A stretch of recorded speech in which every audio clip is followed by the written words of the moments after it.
don't do it. I'm tired of being scared. I'm so tired of being scared. I'm scared for my children. I'm scared for our children. I'm tired of being scared for the mothers and the fathers and the brothers and the sisters. C-I-N-G. This is a sign of emergency. This is an emergency. Of the highest and fullest and final degree. I'm still trying to be free. Don't let this separate you and me. Oh, please. Who's gonna do it if I gotta put it into action? Action. Doing it A to Z until I set myself free. Action. I don't care if you refuse to see. I gotta put it into action. Action. Consider this a sign of emergency. Action. Action. Who's gonna do it if I don't? Action. Action. Doing it A to Z. I've gotta set myself free. Action. Who's gonna do it if I don't? Action. Consider this a sign of emergency. Action. Who's gonna do it if we don't? Yes.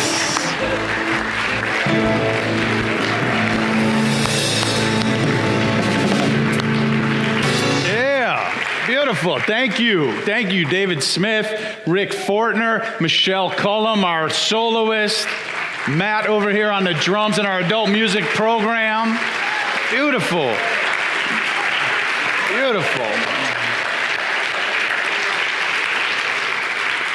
Your music made us feel better.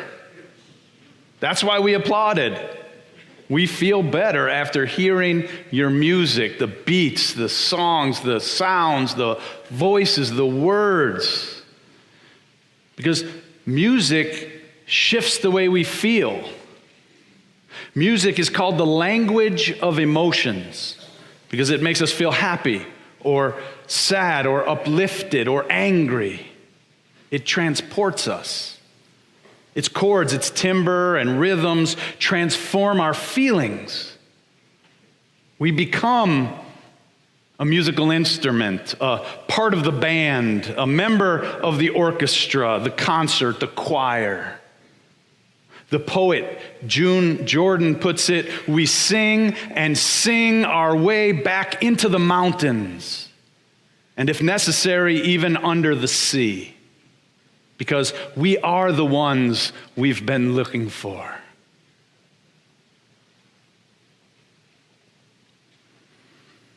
The question before us is why liberals lose. My answer is basic. Liberals lose because they don't know how to sing in a dark place and turn this place of loss and despair into a luminous darkness. Liberals overlook that human feelings must be attended to, especially now. Their churches have all but lost touch with the emotional brain. Liberal politicians do not attend to feelings. My message is inspired by a book titled Love Beyond Belief, Finding the Access Point to Spiritual Awareness by Dr. Thandeka. It's a brilliant book. It's not a political book. It's an extraordinary and fresh theological work. She shows the formation of the American moral conscience and how liberals have lost something important, leaving liberalism cut off from the source of its strength. In the book, she shares how Drew Weston, a political psychologist, was hired by Democrats to teach them how to overcome their inability to act with emotional forthrightness. In Weston's book, The Political Brain, he documents his findings with firsthand case studies of, quote, the liberal brain disorder of hamstrung emotions.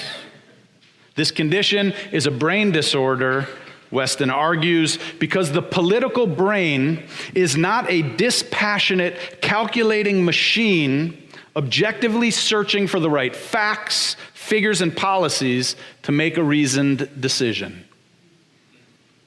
Rather, it is thinking with your guts, which Weston calls the emotional brain. Often, without facts, we know something's right or wrong in our guts. The Democratic Party, he notes, established itself as the party of the profane by staking its claim on policies, rationality, expertise, and utility. By contrast, the Republican Party in the United States has consistently cast its appeals in the language of the sacred and become the party promoting American religious and moral values. As Weston notes, I have it on good authority that leading conservatives chortled with joy, usually accompanied by astonishment, as they watch their Democratic counterparts campaign, reciting the best facts and figures as if they are trying to prevail in a high school debate tournament. One can only imagine the relief of the Bush campaign in 2004 when no one thought to pull out the classic television footage of a smiling Secretary of Defense Dick Cheney shaking hands in the 1980s with an equally charming Saddam Hussein, with the narration, why was Vice President Cheney sure Saddam had weapons of mass destruction? Because he sold them to him.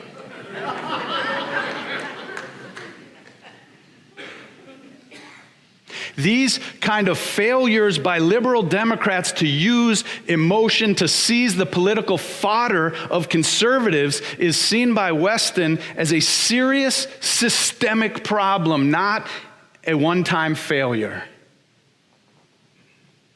And the failure originates with liberal religion. Liberal religion often underplays the importance of human emotions and feelings. And it acts as if we are primarily rational beings. Yet we are people whose hearts get broken and need to heal.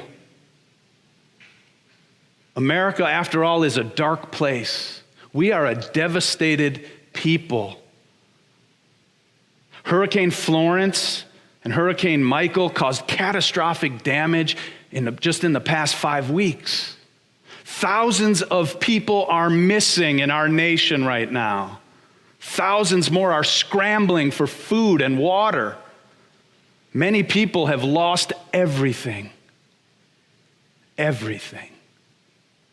We have a deadly opioid crisis, the likes of which we've never seen. Rates of alcohol and drug abuse are higher than ever, and children are getting addicted at younger and younger ages. The latest government reports on climate change claim without drastic action now, within 12 years, we'll see sea levels that could devastate animal and plant life. It'll increase droughts, flooding, forest fires, and push hundreds of millions of people into poverty. Here in America, we have the largest prison population in the world by far. 50% of our marriages end in divorce. Millions of immigrants live in fear and hiding. And while the economy is said to be doing great, housing prices in many American cities are outpacing wages. Last week in the Times, they had an article about Rachel Sandoval, an elementary school teacher in the Denver public schools. Ms. Sandoval earns about $50,000 a year, enough to afford a condominium or a modest house in most markets, but not in Denver, where the median sale price of all homes was $410,000 in August, and where even condos routinely cost $300,000. a price Mrs. Sandoval calls not even close to feasible.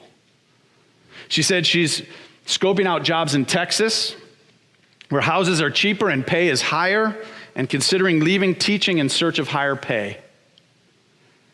For now, Miss Sandoval, 41, is sharing a one-bathroom rental house with 2 roommates, a nurse and an adjunct professor. The 3 stick to a strict schedule to make sure that they can all get to work on time. We are professionals. We have degrees, Miss Sandoval said. This was not the plan. For many of us today, our financial lives, our family lives, our public and private lives are not going as planned. And we don't know how to sing in these dark places. Liberal churches are not helping us, nor are liberal politicians. They need to help us to sing in these dark places so that we can come alive and work together and thrive. Here's how Wendell Berry tells us about the role of music in dark places in a poem. I employ the blind mandolin player in the tunnel of the metro.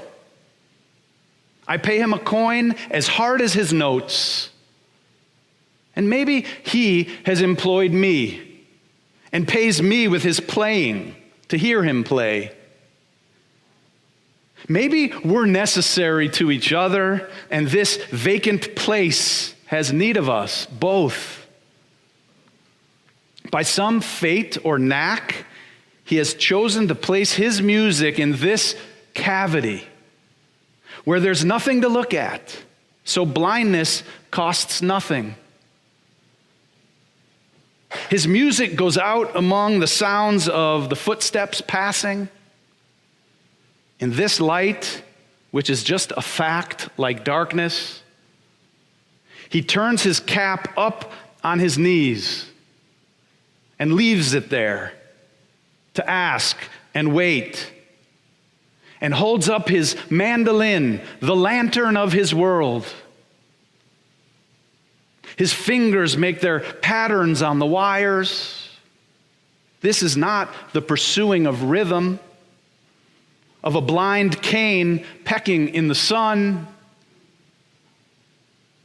but is a singing in a dark place. It's a singing in a dark place. I know a lot about these dark places. I remember coming into All Souls on the anniversary of my daughter's death, feeling melancholy and raw to my bones. And then Rick got on that piano, and the choir began to sing. For the first time in days, I felt the shadow lift off of me. Before the song was over, we were on our feet and we were clapping our hands. I was clapping my hands. In that moment, all thoughts disappeared.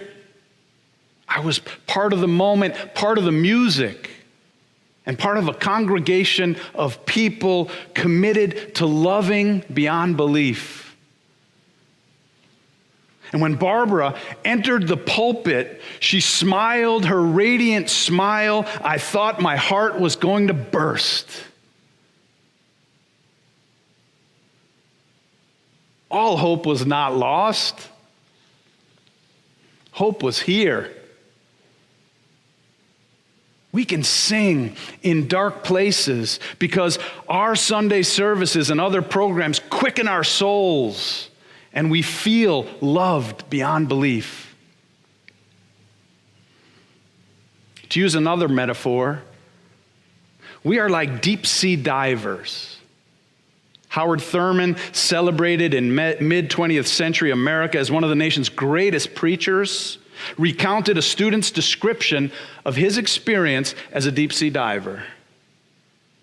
First, we pass through the belt of the fishes, and then move to a deep water that cannot be penetrated by light from above the surface. Down there, it's dark, foreboding, and eerie. The immediate reaction is fear, and sometimes a sudden spasm of panic that soon passes. As I drop deeper and deeper into the abyss, slowly my eyes begin to pick up the luminous quality of the darkness. What was fear relaxes, and I move into the lower region with confidence and peculiar vision. Darkness can become luminous when we stay the course. In the dark, a spiritual journey takes hold, and emotional devastation gives way to the elevated and hallowed experience of life itself. And we sing. I know this feeling as if engulfed in an infinite darkness, deeper than the midnight sky, and yet bright as the noonday sun. A tidal wave of feeling envelops every aspect of your being. As a surge of energy, a rush of impulses rhythmically move as the ebb and the flow of the universe incarnating itself within you, renewing and transforming your inner life. Luminous darkness is the result of spiritual diving. This kind of dark, translucent feeling is needed to transform broken hearts. We are much more than rational beings. Yet religious beliefs are ideas and creeds and doctrines. They can teach people how to hate beyond belief. Spirituality, on the other hand, is more about emotions, dived into and held on to by life itself, the all of life, until they are healed and transformed. Now, when this happens, we sing like people who are loved beyond belief because we know we are loved beyond belief. And we know in these moments it's true. Most liberal churches aren't doing this kind of emotionally transformative spiritual heart work. They don't dive deep.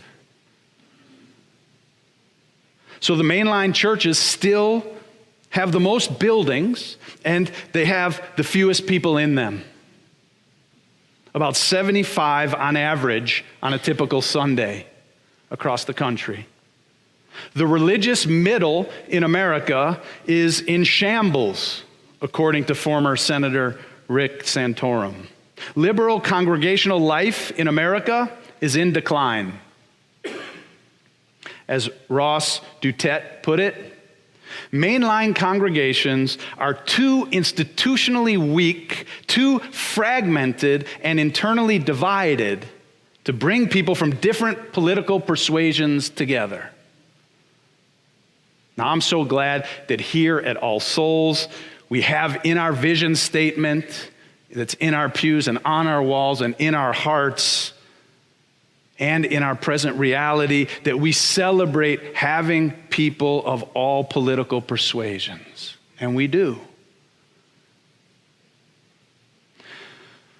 4 years before he became the 44th President of the United States, Barack Obama sounded like someone who could solve the emotional problem in liberal democratic politics by returning the party to its affective religious roots. In the December 19th, 2004 Newsweek cover story on the new U.S. Senator from Illinois, it highlighted the case that he made for a new liberal vision. The Democratic Party, Obama said, must reconnect to roots in a moral imperative. The Newsweek story claimed that although Obama stopped short of calling for a religious left that would counter the political power of the religious right, his vision for the Democratic Party was clear. Dig deep into liberalism's roots, Obama preached, and you will reach its moral vision. This work won't be hard to do, Obama said, because it's been done before by Martin Luther King Jr., the abolitionists, and Catholic worker Dorothy Day. Most of the reform movements that have changed this country, Obama said, have been grounded in religious models. We don't have to start this from scratch, he said. 3 years later, Senator Obama talked about his liberal vision and its Christian moral roots with New York Times columnist David Brooks, who asked him if he'd ever read theologian Reinhold Niebuhr. Obama said, "I love him. He's one of my favorite philosophers."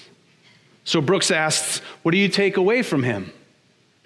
"I take away," Obama answered in a rush of words, "the compelling idea that there's serious evil in the world and hardship and pain.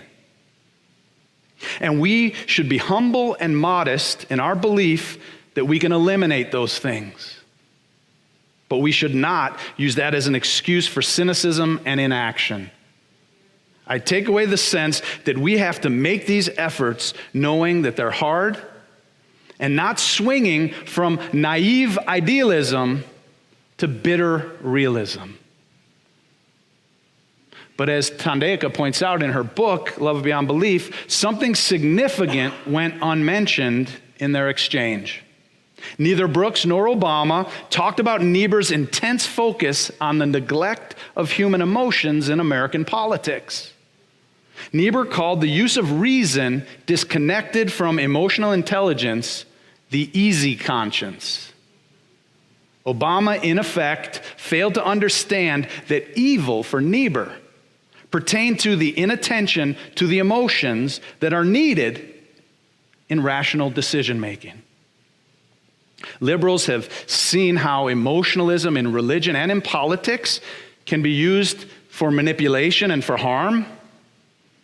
Preachers and politicians the world over use emotions, stir people up to manipulate them, both for greed as well as violence.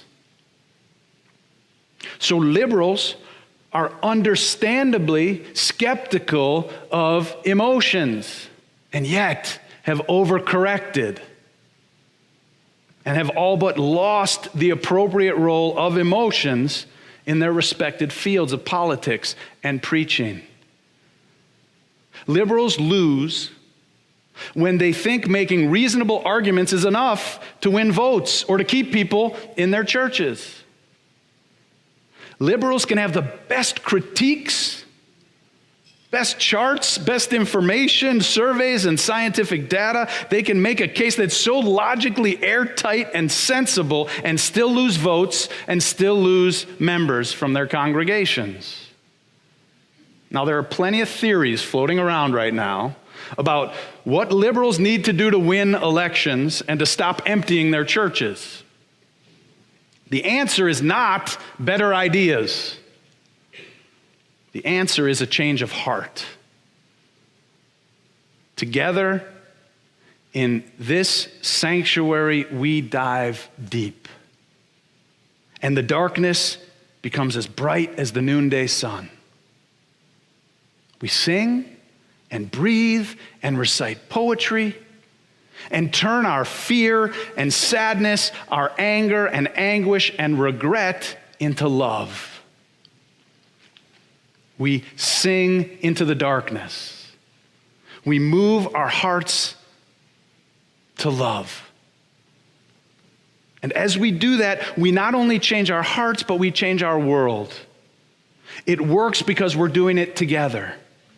It works because we're partnering with other congregations, doing community organizing, doing heartfelt and whole-bodied community organizing through an organization called Action, of which this congregation is a part here in Tulsa. So if you long to have a change of heart, come to church, sing with Rick and the choir, join a soulful circle, a small group within this community. If you want to change the world, perhaps get involved with Action. Remember, most of the reform movements that have changed this country have been grounded in religious models and organizing. It works because we're standing on the side of love, giving and receiving love, and we keep singing even and especially in the darkness, because we are the ones that we've been waiting for. I love you.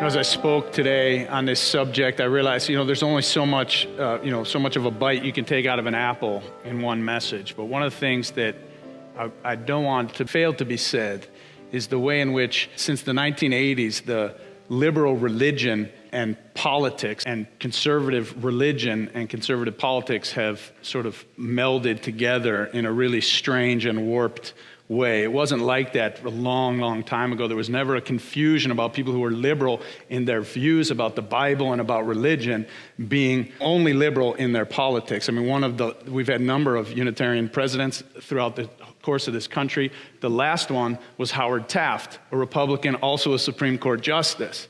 So Republicans have long been a part of the Unitarian Universalist Church on the liberal side of religion, but on the conservative side of politics. It does seem like in this day and age, with the shifts that are happening within politics, that we're seeing a new move and a new center, and I certainly hope that All Souls will be a place to welcome people who come, who want to be together and change our world for the better. As you go out into the world today, go in peace, have courage, hold on to what is good, return to no person evil for evil, support the faint-hearted, help the weak, honor those who are suffering. Go and be blessed and be a blessing. Amen. Let's sing together, we are building a new way. We are building a new way.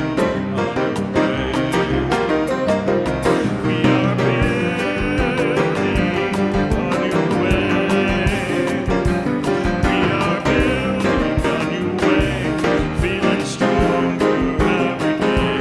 We are building a new. We are working to be free. We are working to be free.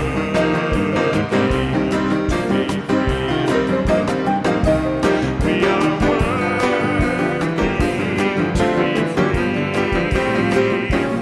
We are working to be free.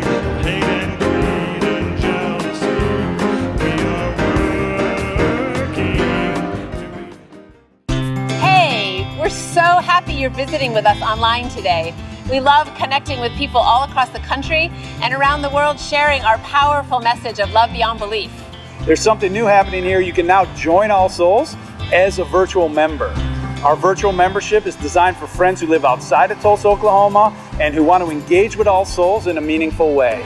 You can be part of an expanding family, a global family really, wherever you are. If you live in Oklahoma, Ohio, or Orange County, California, Canada, or Cameroon. By becoming a virtual member, you'll be able to deepen your connections with members and friends here in Tulsa and with members wherever you are. Each week, you'll receive special All Souls content tailored for you, our virtual members. Virtual members have access to pastoral care, to personal prayers, and also receive invitations to exclusive web events. You can learn more, and if you're ready, you can become a virtual member today by visiting allsoulschurch.org/virtual membership. We're grateful our ministries are having a positive impact on your life, and we want to share the good news of love beyond belief with more and more people. So no matter what, we need your support to keep this ministry growing and thriving. So please consider making a gift today. You can do so by texting Love BB for Love Beyond Belief to 73256 or simply visit our website. You are a blessing in our lives. May you be blessed. and be a blessing.